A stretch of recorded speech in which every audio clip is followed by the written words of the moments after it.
देखिए, डॉक्टर सलील मैं आपके पास आऊँगी। देखिए, जिस सांप के नाम से ही लोग डर जाते हैं, उसके ज़हर से नशा करना अपने आप में ही डराने वाली बात है। अब देखिए, ये मामला सामने आया है एल्विश को लेकर, किस तरह से आप इस मामले को देख रहे हैं? देखिए ये जानना ज़रूरी है कि विश्व में अराउंड 30,000 स्पीशीज़ है सांप की, मगर उनमें सिर्फ़ 20% ऐसी है जो वेनेमस है और उनमें भी हुँ, सिर्फ़ 7% ऐसी है जो काफ़ी घातक हो सकती है, डेथ होने के चांसेस ज़्यादा होते हैं। परंतु इन सब चीज़ों के कारण भी लोग अब हायर क्लास में एक हायर किक के लिए एक ड्रग की तरह इसको यूज़ करने की इच्छा रख रहे हैं।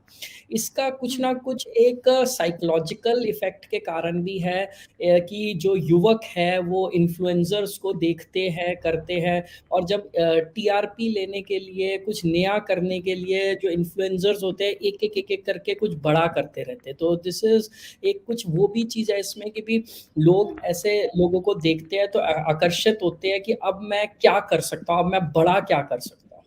हुँ, वहीं पे ही जो ऐसे लोगों को जो ये करते हैं इस तरीके की ड्रग्स में और ऐसा नशा करते हैं, वो पाया गया है कि वो लोग ऑलरेडी काफ़ी अलग तरीके के नारकोटिक्स का और ड्रग्स हुँ, का सेवन ऑलरेडी ले रखे होते हैं। जैसे बाकी सब ड्रग्स के साथ होता है, इसमें भी टॉलरेंस होती है, तो फिर जैसे-जैसे टॉलरेंस उनको दूसरी ड्रग्स से मिलती रहती है, उनको कोई एक बड़ी चीज़, एक डिफरेंट चीज़ करने का मन करता है, तो इस तरीके की चीज़ यूज़ होती है। और ऑब्वियस हुँ। सी बात है क्योंकि ये कोई तो बहुत डॉक्टर क्या एक्सपेंसिव कारण चीज़ है। होता है कि लोग ऐसे नशे के प्रति आकर्षण होते हैं?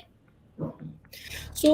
अगर हम सिर्फ़ अभी जो स्नेक वेनम का नशा के बारे में बात करें, तो ये एक हुँ, तरीके का न्यूरोटॉक्सिन है, मतलब वो नर्व्स का टॉक्सिक है और ये हुँ, नर्व्स के ज़रिए ब्रेन के एक प्रिमिटिव सेंटर जिसका नाम है मेसोलिम्बिक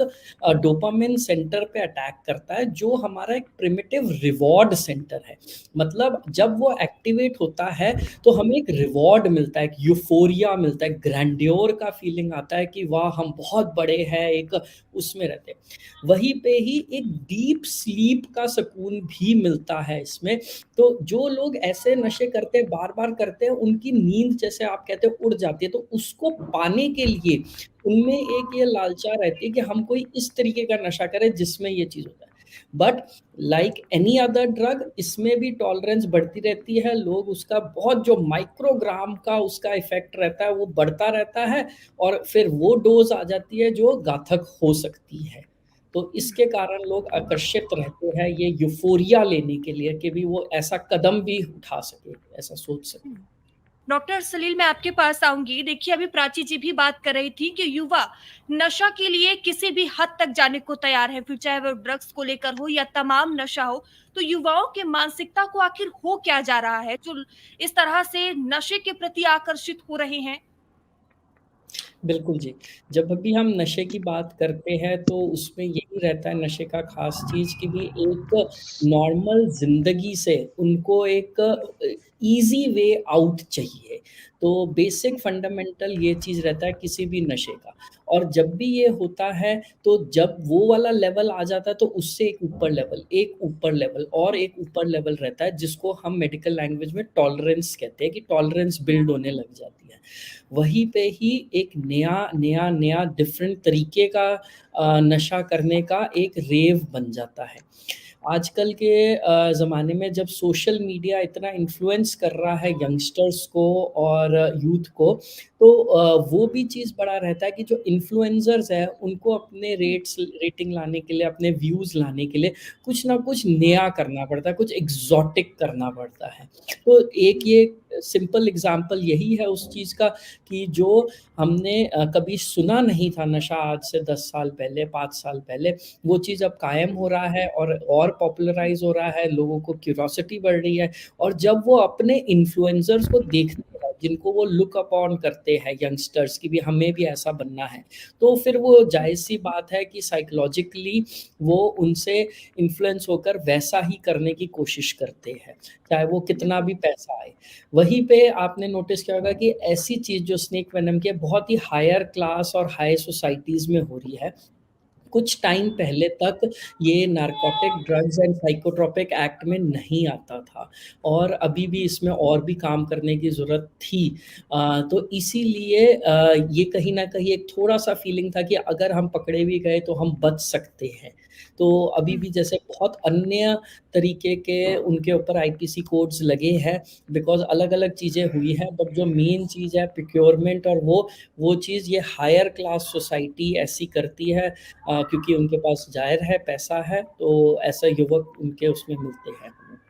मैं इसमें हुँ, 1-2 चीज़ें ऐड करूँगा जो प्राची जी ने बोला है कि भी इससे हुँ, बचने का ना एक और ज़रूरी चीज़ है कि हमें ये समझना है कि ऐसे जो युवक होते हैं वो कहीं न कहीं नेग्लेक्टेड रहते हैं, वो साइकोलॉजिकली वीक रहते हैं कि उनको सपोर्ट नहीं मिल पाती है। हुँ, तो ये दुर्भाग्य है कि हमारे देश में हम अपनी जीडीपी का बहुत ही छोटा पार्ट ही सिर्फ़ हेल्थ केयर को देते हैं, जिसमें और ही छोटा पार्ट हम साइकियाट्री ब्रांच को देते हैं हुँ, इम्पोर्टेंस और इंडिया में एक ये भ्रम है कि भी साइकियाट्री मतलब कि कोई पागल है, जबकि जो साइको बिहेवियरल थेरेपी रहती है, वो काफ़ी जनों को चाहिए होती है बूस्ट अप अपने प्रॉब्लम्स डिस्कस करके सॉल्व करने की और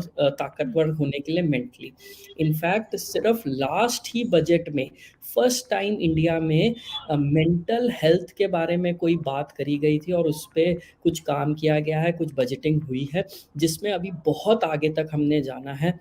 और हॉटलाइन्स करी है। वहीं पे ही हुँ, जो नशा मुक्ति केंद्र, डी एडिक्शन कैंप्स रहते हैं हमारे, वो अभी बहुत ही पुअर स्टेज में है। तो काफ़ी हुँ, लोग जो नशे के उसमें चले जाते हैं, वो अगर इसमें जाते भी हैं, तो पहले तो उनको ट्रीटमेंट अच्छा नहीं मिलता, ट्रीट नहीं होता, मेंटली वो बूस्ट अप नहीं होते, तो वो कुछ 5-6 महीने, साल भर में वापस इसी कुएँ में वापस गिर जाते हैं। तो हमें हुँ, उसको भी बहुत स्ट्रेंथन करने की ज़रूरत है डिस्पाइट कि मतलब साथ ही साथ में जो इन्फ्लुएंसर्स हैं उन्हें हुँ, यूज़ करने के लिए क्योंकि युवक से वो बहुत कनेक्टेड रहते हैं सोशल मीडिया को यूज़ करने के लिए उन लोगों को जो उनकी ही एज के हैं, ये भी स्ट्रीम करने में कि भी ये कितना ज़्यादा दिक्कत रह सकती है और इससे कितनी प्रॉब्लम्स हो सकती है, ब्रेन में एडीमा हो सकता है, स्वेलिंग हो सकती है, दौरे आ सकते हैं, धुंधलापन आ सकता है, ब्लाइंडनेस हो सकती है परमानेंट दौरे आ सकते हैं, सीज़र हो सकता है, साथ ही हुँ, साथ में रेस्पिरेटरी अटैक हो सकता है और क्लॉटिंग मैकेनिज़्म ब्लड का खराब हो सकता है, जिससे पूरी ब्लीडिंग होकर इंसान शॉक की कंडीशन में अस्पताल में प्रेज़ेंट करता है। तो जब इतना देखिए ज़्यादा वो प्रमोट हुँ, करेंगे तो शायद युवा को थोड़ा-सा आइडिया होएगा कि इस तरीके की ड्रग्स का और सेवन से मतलब बिल्कुल ही दूर रहना चाहिए और अगर वो कहीं गलती से पहुँच भी गए तो हम बाकी चीज़ें जो स्ट्रेंथन करेंगे हुँ। हमारे डी एडिक्शन कैंप्स और जो पॉलिसीज़ है, जो बजटिंग है उसमें हेल्थ केयर में उसको इम्प्रूव करके शायद कुछ बात बन सकती है।